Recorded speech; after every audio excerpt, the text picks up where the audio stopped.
नमस्कार दोस्तों, कैसे हो आप सब। दोस्तों, हम सभी जानते हैं हम अपनी इस वीडियो सीरीज में चर्चा कर रहे हैं एमपीपीएससी प्रीलिम्स एग्जाम 2023 को ध्यान में रखकर यूनिट 8 के बारे में।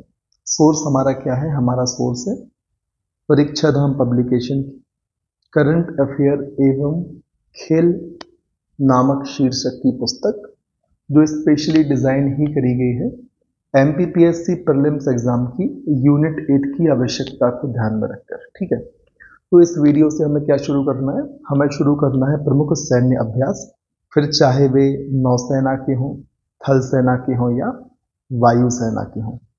हमेशा की तरह टॉपिक की शुरुआत प्रश्न से हो रही है, जो कि एमपीपीएससी प्रीलिम्स एग्जाम 2022 में पूछा गया था। प्रश्न क्या है? कौन सा शहर the Africa India field training exercise appendix 2023 के दूसरे संस्करण का मेजबान था? तो दोस्तों, हम सभी जानते हैं ऑप्शन नंबर सी, पुणे ने इसकी मेजबानी करी थी। ठीक, अब बात हम करते हैं प्रमुख नौसेना के जो अभ्यास हुए हैं उनकी। शुरुआत हम करेंगे मालाबार युद्ध अभ्यास से। तो दोस्तों, एग्जाम में प्रश्न पूछा जाता है कि किन दो देशों के मध्य हुआ, लेकिन जैसा कि हम सभी जानते हैं 2022 में पीएससी ने पूछ लिया कि कहां पर हुआ था। तो अब हमारा दायित्व बनता है कि हम दोनों प्रकार से चीजों को देखें। तो दोस्तों, शुरुआत करनी है मालाबार युद्ध अभ्यास से। यह दोस्तों क्वाड देशों के मध्य होता है, बहुपक्षीय सैन्य अभ्यास है। अब क्वाड देश में कौन से 4 देश शामिल हैं, इसे आप बताएं। और दोस्तों, यह ऑस्ट्रेलिया के पूर्वी तट पर आयोजित किया गया था। फिर एकता की यदि हम बात करें, ध्यान रखना है एकता सैन्य अभ्यास भारत एवं मालदीव के मध्य, आयोजन स्थल मालदीव। AIME अर्थात आसियान इंडिया मिलिट्री एक्सरसाइज नाम से ही समझ में आता है, भारत और आसियान देश के मध्य हुई। क्षेत्र है सिंगापुर, दक्षिण चीन सागर। फिर चौथा समुद्र शक्ति। समुद्र शक्ति अभ्यास किस किस के बीच होता है? भारत इंडोनेशिया के बीच में। कहाँ हुआ? तो इंडोनेशिया में हुआ। फिर अल मोहम्मद अल हिंदी भारत और सऊदी अरब के बीच में, अल जुबैल सऊदी अरब में हुआ। फिर दोस्तों, बात करनी है कॉर्पेट, CORPAT, ये भारत और थाईलैंड के मध्य होता है, अंडमान सागर में हुआ है। फिर सिलनेक्स दोस्तों श्रीलंका और इंडिया के बीच में, नाम से ही समझ में आ रहा है, SL for Sri Lanka, IN for India exercise. ठीक, भारत और श्रीलंका के मध्य कोलंबो में हुई। फिर दोस्तों कोंकण, कोंकण दोस्तों भारत एवं श्रीलंका के मध्य, इन्हें आप जरूर याद रखें। सिलनेक्स और कोंकण दोनों भारत एवं श्रीलंका के मध्य अरब सागर में हुआ। कौन? कोंकण। और सिलनेक्स कहां पर हुआ? कोलंबो में हुआ। इतना ध्यान रखना है, बस ध्यान ये रखें साथ में कि चाहे सिलनेक्स हो या कोंकण हो, दोनों भारत और श्रीलंका के मध्य होते हैं। सिलनेक्स इस बार कोलंबो में हुआ और कोंकण अरब सागर में हुआ। फिर दोस्तों वरुण सैन्य अभ्यास भारत और फ्रांस के बीच, आप आवश्यक रूप से ध्यान रखें, पश्चिमी समुद्र तट पर हुआ। फिर 12वां अग्नि वॉरियर दोस्तों भारत और सिंगापुर के मध्य। आपको आगे अजय वॉरियर देखने को मिलेगा, जो कि भारत और किसके मध्य होता है, आप कमेंट सेक्शन में बताएंगे। ठीक है, अग्नि वॉरियर दोस्तों देवालाली महाराष्ट्र में हुआ। कहां पर हुआ? देवलाली महाराष्ट्र में हुआ। कौन सा? अग्नि वॉरियर किस किस के मध्य?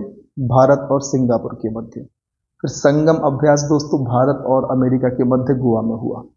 ध्यान रखना, अग्नि वॉरियर भारत एवं सिंगापुर के मध्य, संगम भारत एवं अमेरिका के मध्य।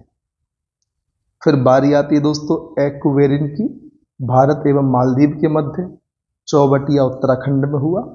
दोस्तों, अब हमने बात चालू कर दी है थल सेना के अभ्यासों की, जिसमें शामिल है एक्वेरिन भारत एवं मालदीव के मध्य।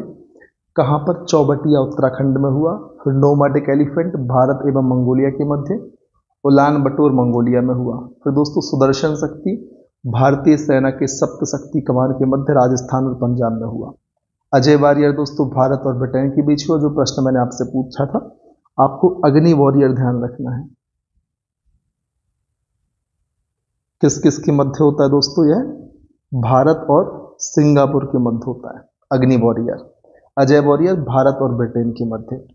अपेंडिक्स दोस्तों भारत अफ्रीका महाद्वीप के देशों के मध्य पुणे में हुआ।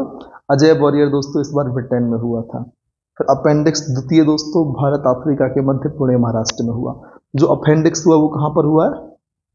पुणे में हुआ है, भारत और अफ्रीका के मध्य होता है, इस बात को आपको ध्यान रखना है। फिर FRINJEX मतलब France India joint exercise, Bharat एवं फ्रांस के मध्य तिरुवनंतपुरम केरल में। बोल्ड कुरुक्षेत्र दोस्तों भारत एवं सिंगापुर के मध्य जोधपुर राजस्थान।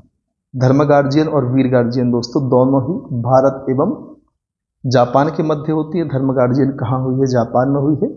डस्ट लेक दोस्तों भारत और उज्बेकिस्तान के मध्य उत्तराखंड में हुई है। साइक्लोन बन दोस्तों भारत एवं मिस्र के मध्य राजस्थान। 16वां सूर्य किरण अभ्यास, सूर्य किरण दोस्तों भारत और नेपाल के मध्य होता है। साल झंडी नेपाल में हुआ है। 8वां गरुण शक्ति दोस्तों, गरुण शक्ति भारत और इंडोनेशिया के मध्य होता है। करावांग इंडोनेशिया में हुआ। अजय वॉरियर दोस्तों फिर से आया, भारत और यूके यूनाइटेड किंगडम के बीच में। कहां पर हुआ? यूनाइटेड किंगडम में ही हुआ। फिर दोस्तों बुलंद भारत भारतीय सेना द्वारा अरुणाचल प्रदेश में।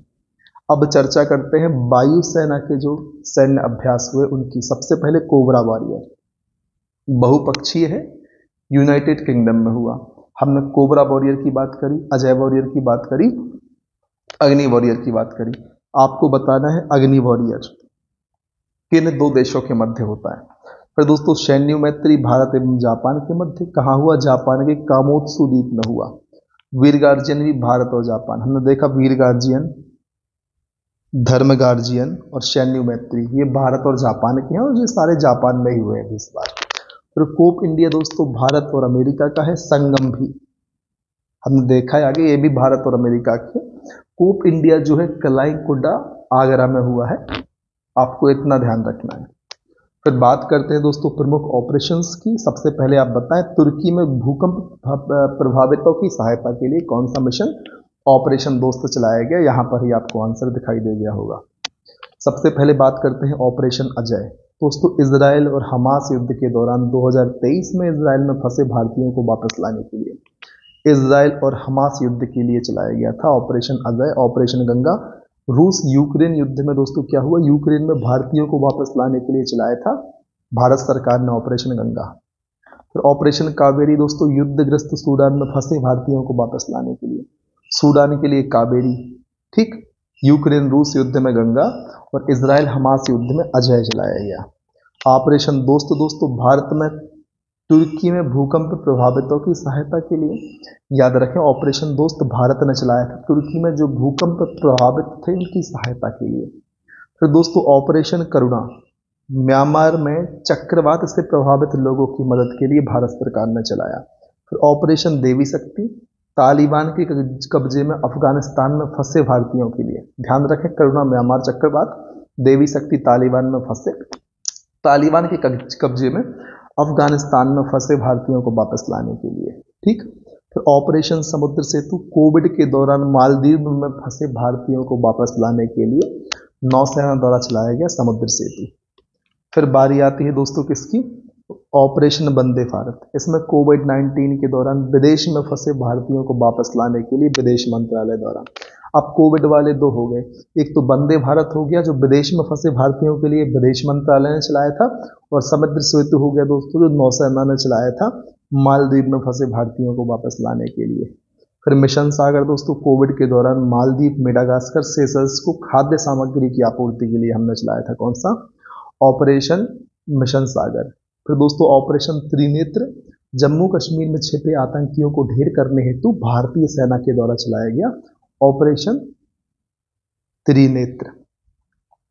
तो दोस्तों इसके बाद बात करते हैं ऑपरेशन सद्भावना की। जम्मू कश्मीर में ग्रामीण क्षेत्र और बॉर्डर के समीप लोगों की मदद करने के लिए सेना द्वारा। फिर ऑपरेशन वेनिला चक्रवात के दौरान मेडागास्कर की मदद के लिए भारतीय सेना द्वारा चलाया गया था ऑपरेशन वेनिला। ऑपरेशन समुद्रगुप्त समुद्री मार्ग से लाए जाने वाले प्रतिबंधित मादक पदार्थों पर भारत में प्रवेश से रोकने के लिए कौन सा ऑपरेशन चलाया गया? ऑपरेशन समुद्रगुप्त। इस चीज को आप ध्यान रखें। ये हमने चर्चा कर ली प्रमुख ऑपरेशंस की। अब हम बात कर लेते हैं परिवर्तित नाम की। ठीक, मध्य प्रदेश में क्या बदला, भारत में और दुनिया में कौन से स्थानों के क्षेत्रों के नाम परिवर्तित हुए हैं, कौन सी स्मारकों के नाम परिवर्तित हुए, इस टॉपिक के अंतर्गत इन बातों को देखना है। तो शुरुआत कर लेते हैं। कहाँ से, हबीबगंज रेलवे स्टेशन से। भोपाल में है, नाम रख दिया है अब कमलापति रेलवे स्टेशन, रानी कमलापति रेलवे स्टेशन। अब नया नाम है कहाँ का, हबीबगंज का। भंवरकुआं चौराहा इंदौर का नया नाम टांटे अभील चौराहा। पाताल पानी रेलवे स्टेशन का नाम टांटे अभील रेलवे स्टेशन।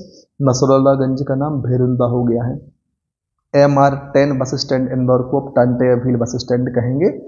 इसी प्रकार से दोस्तों प्राथमिक स्वास्थ्य केंद्र मानपुर को अब टंटे अभील स्वास्थ्य केंद्र मानपुर के नाम से जाना जाएगा।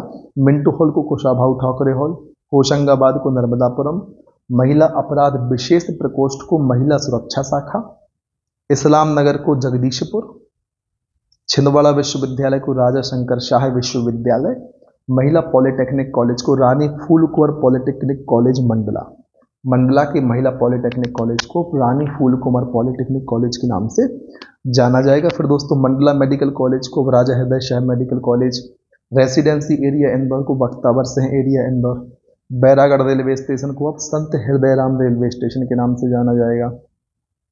फिर इटालियन गार्डन कहाँ पर है, ग्वालियर में है, इसे अब आदि शंकराचार्य गार्डन के नाम से जाना जाएगा। बाबरी मस्जिद को बाबरी को दोस्तों माँ रेबापुर के नाम से जाना जाएगा, ध्यान रखें बाबरी को माँ रेबापुर के नाम से जाना जाएगा। बाबरी घाट को बलरामपुर घाट और माँ रेबापुर घाट के नाम से जाना जाएगा। बवाई को माखन नगर के नाम से जाना जाएगा। शिवपुरी ग्राम है टीकमगढ़ में दोस्तों, इसे शिवपुरी शहर ना समझ लें आप, शिवपुरी ग्राम टीकमगढ़ को अब कुंडेश्वर धाम के नाम से जाना जाएगा। इसके अलावा पोषण वाटिका को माँ की बगिया, मिड डे मील को PM पोषण, लाल घाटी को महेंद्र नारायण महाराजा चौक प्रस्तावित नाम है और हलालपुरा बस स्टैंड को हनुमानगढ़ी प्रस्तावित नाम है।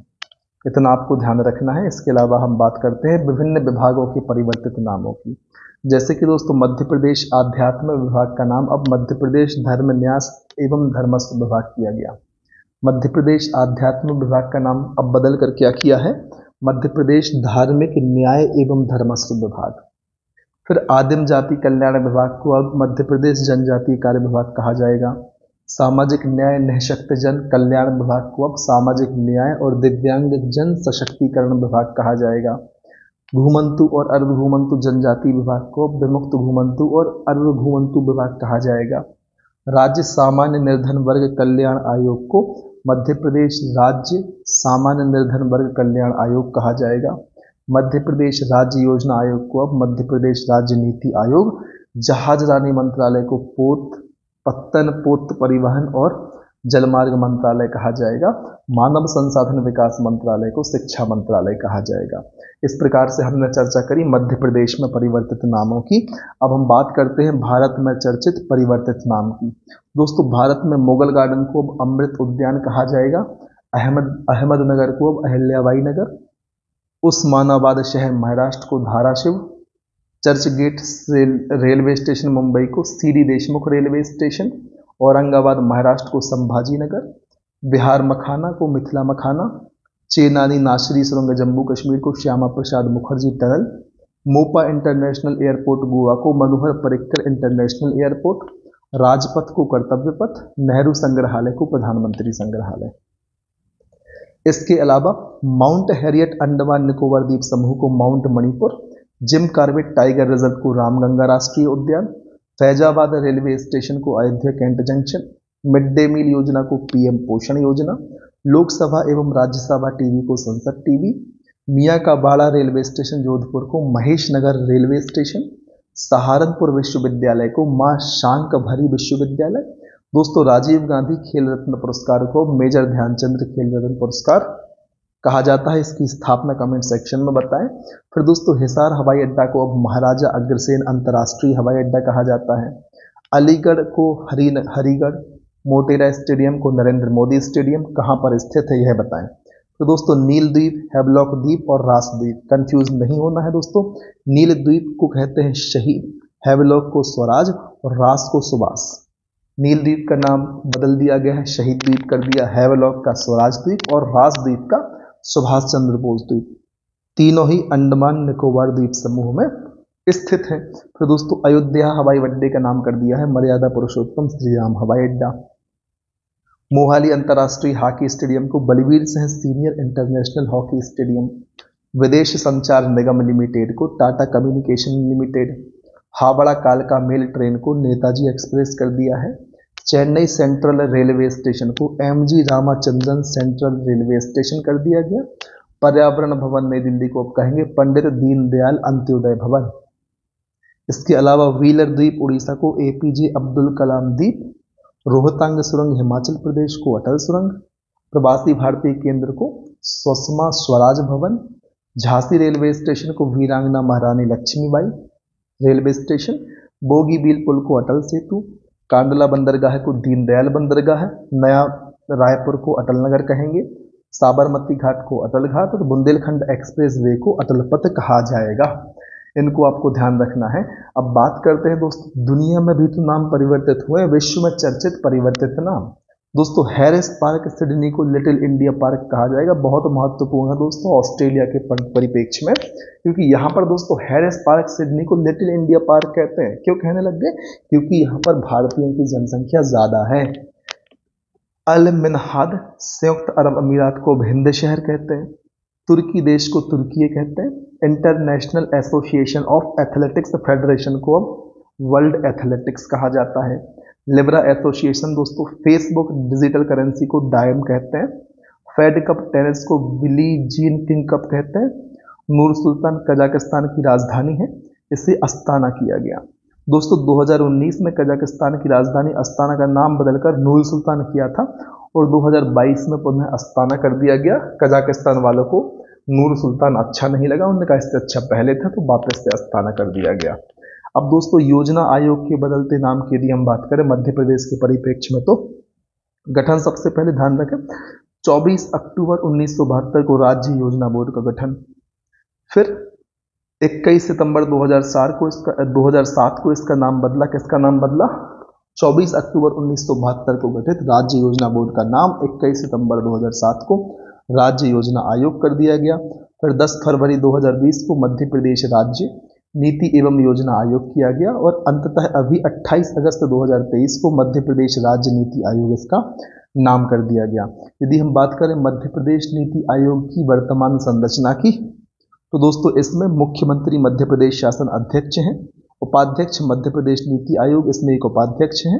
तो दोस्तों 3 पदेन उपाध्यक्ष हैं, जिसमें से एक मंत्री योजना आर्थिक एवं सांख्यिकी विभाग, दूसरा वित्त विभाग और तीसरे उपाध्यक्ष होंगे। पदेन उपाध्यक्ष कौन होंगे? उपाध्यक्ष कहाँ के? अटल बिहारी वाजपेयी सुशासन एवं नीति विश्लेषण संस्थान। फिर अंशकालीन सदस्य दोस्तों विशेष क्षेत्रों में या भिन्न भिन्न क्षेत्रों में विशेष ज्ञान रखने वाले 3 व्यक्ति जो कि माननीय मुख्यमंत्री द्वारा नाम निर्दिष्ट होंगे, उन्हें बनाया जाएगा अंशकालिक सदस्य। अलग अलग क्षेत्र के विशेष ज्ञान रखने वाले व्यक्ति बनेंगे अंशकालिक सदस्य। फिर दोस्तों इसमें अभी 4 सदस्य हैं और एक सदस्य सचिव है। तो 4 सदस्य कौन कौन है? मुख्य सचिव मध्य प्रदेश शासन, अपर मुख्य सचिव प्रमुख सचिव वित्त विभाग, अपर मुख्य सचिव या प्रमुख सचिव योजना आर्थिक एवं सांख्यिकी विभाग, मुख्य कार्यपालन अधिकारी अटल बिहारी वाजपेयी सुशासन एवं नीति विश्लेषण संस्थान। ये 4 लोग सदस्य के रूप में हैं और एक सदस्य सचिव है जो कि मुख्य कार्यपालक अधिकारी मध्य प्रदेश राज्य नीति आयोग का CEO होगा। तो ये संरचना हुई मध्य प्रदेश नीति आयोग की वर्तमान जो है। इसे आप रिवाइज करने वीडियो को फिर से देखें। समय अभाव के कारण जैसा कि मैं आपसे बार बार कहता हूं, इस वीडियो में मैं प्रॉपर तरीके से उसको एग्जीक्यूट कर रहा हूं। अब बात करनी है महत्वपूर्ण घटनाओं की। तो दोस्तों महत्वपूर्ण घटनाओं को हम अगले वीडियो से शुरू करेंगे। तो इसमें हम दोस्तों मध्य प्रदेश की राष्ट्रीय स्तर और अंतर्राष्ट्रीय स्तर तीनों प्रकार की जो महत्वपूर्ण घटनाएं घटित हुई हैं पिछले वर्ष, उनको कवर करेंगे। ठीक, एक वीडियो में सारी घटनाएं आ जाएंगी। तब तक के लिए आपको बने रहना है, मेहनत करना, आगे बढ़ना है। तब तक नहीं रुकना है जब तक आपको आपकी मंजिल प्राप्त नहीं होती। जय हिंद, वंदे मातरम।